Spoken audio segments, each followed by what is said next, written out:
This is the story of Antha Mayfair, a woman who heard whispers no one else could, and paid the ultimate price. In Anne Rice's The Witching Hour, Antha is a fleeting, tragic figure, a Mayfair witch torn apart by her fragile mind and the demon that haunted her bloodline. By the end, she's lost to the Gulf of Mexico, her life extinguished before she could ever truly live. How did a woman born with such power become so broken? Today, we'll unravel Antha's descent, her connection to the sinister Lasher, and the legacy that sealed her fate. This is a tale of obsession, isolation, and a family cursed by its own magic, a story that lingers like a shadow in the heart of New Orleans. Antha Mayfair was born around 1908, the daughter of Stella Mayfair, a vibrant but reckless witch whose defiance of the family's occult legacy ended in her death in 1929. Stella's murder left Antha, barely out of her teens, under the care of Carlotta Mayfair, Stella's older sister, a woman whose cold, unyielding piety saw the Mayfair's power as a sin to be suppressed. Carlotta ruled the First Street house, the family's secretive, wealthy stronghold, with an iron grip, viewing Antha not as a child, but as a threat to the family's moral facade. Antha grew up in a world of whispers, both the murmurs of the family's secrets and the supernatural voice of Lasher, the demon bound to the Mayfairs. As the heir, marked by the Mayfair emerald, a gem that glowed with unnatural light, Antha was Lasher's chosen target, haunted with relentless cruelty.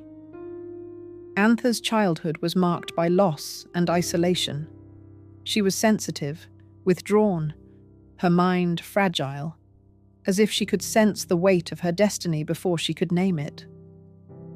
After Stella's death, Carlotta's strict control tightened, and Antha's world shrank to the oppressive walls of the First Street house. Lasher, the spirit who had manipulated generations of Mayfairs, didn't just watch Antha. He spoke to her, his voice a constant presence, seductive yet cruel, promising power while sowing chaos. Antha's reality began to fracture. She'd sit for hours, staring into space, muttering words no one could understand, her hands trembling as if grasping at something invisible. Carlotta called it madness, a flaw in Antha's character. The truth was darker. It was possession, Lasher's grip tightening around her soul. By her teens, Antha was unraveling, her fragile mind buckling under Lasher's assault. She wasn't just hearing his voice. She was seeing him, a tall, dark figure with eyes that burned like embers, appearing in mirrors, in the garden's shadows, or at the foot of her bed. His whispers promised freedom, a life beyond the suffocating First Street house, but surrender meant losing herself. Antha fought back, pouring her fears into journals, her handwriting shaky but desperate, as if writing could anchor her to reality. Carlotta, ever vigilant, found and burned the journals, declaring them blasphemy against God and the family. Antha had no outlet, no ally. Her mother was gone, her father a fleeting figure absent from her life. She was utterly alone, trapped in a house that felt like a prison. The Mayfair curse tightened its grip as Antha grew older. The family's power, wealth, and magic stemmed from Lasher, but so did their destruction.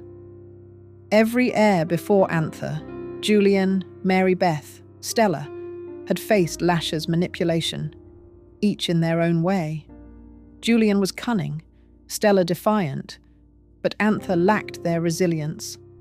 Her mind was a cracked mirror, reflecting Lasher's lies in 1,000 jagged pieces, each cutting deeper. She'd scream at night, waking the household, claiming he was in her room, his presence suffocating. Carlotta's response was merciless. She isolated Antha, confining her to her room or the house, claiming it was for her safety. Antha's fear turned to paranoia, her world shrinking to the walls of her confinement. She stopped eating, her body wasting away, her voice replaced by a haunted silence. The family whispered that she was unfit to be the heir, a failure in the eyes of the legacy. At 20, Antha found a flicker of hope in a young artist, possibly named Sean Lacy, whose gentle spirit saw her as a person, not a witch or a Mayfair. His kindness grounded her, his presence a light in the darkness that had consumed her life. They fell in love, and for a brief moment, Antha's world steadied. She'd sneak out to meet him, her heart racing with a joy she'd never known, laughing under the oak trees of New Orleans parks. Lasher's whispers grew quieter, as if love could drown them out. But Carlotta discovered their relationship and forbade it, accusing the artist of chasing the Mayfair fortune, her words dripping with contempt. Antha's defiance grew. She left with her lover, dreaming of a life free from the Mayfairs, where she could be whole. For a moment, it seemed possible.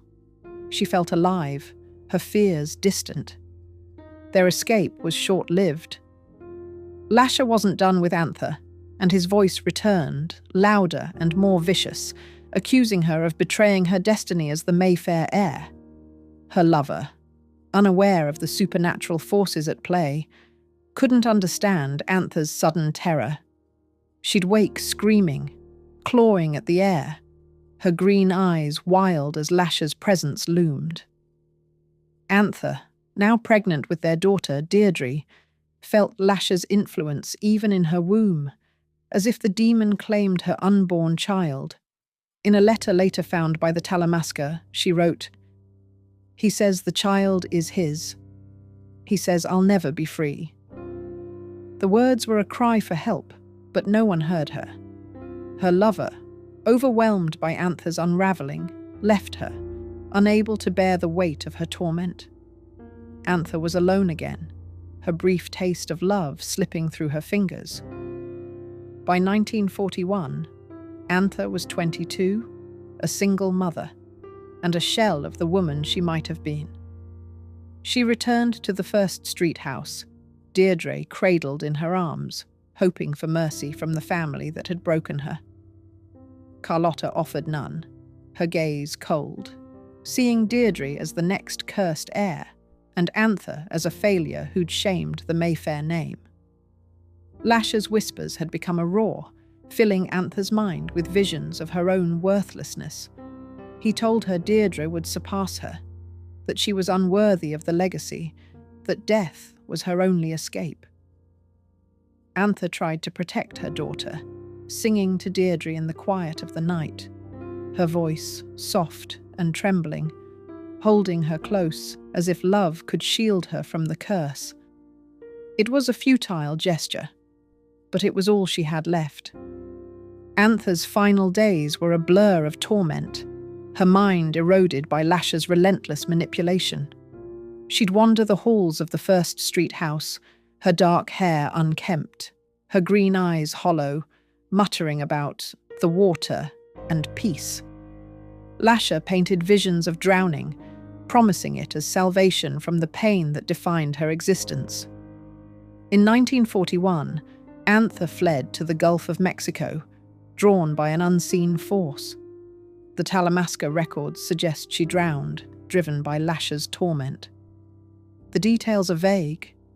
She may have walked into the waves, her slender frame swallowed by the sea, not fighting the current. Antha Mayfair, the witch who could have been, was gone at 22, her life extinguished by the legacy she was born to carry. Antha Mayfair's story isn't just a tragedy, it's a warning etched in the history of the Mayfair family. The legacy, with its intoxicating power and its demon, destroys those too fragile to fight. Antha wasn't weak. She was human, caught in a web spun by forces beyond her control. Her daughter, Deirdre, would face the same demon, her life shaped by her mother's fate, while her granddaughter, Rowan, would carry the legacy into a new chapter of the Mayfair saga. What lingers is a question that haunts us all. What does it mean to be free when your bloodline decides your fate?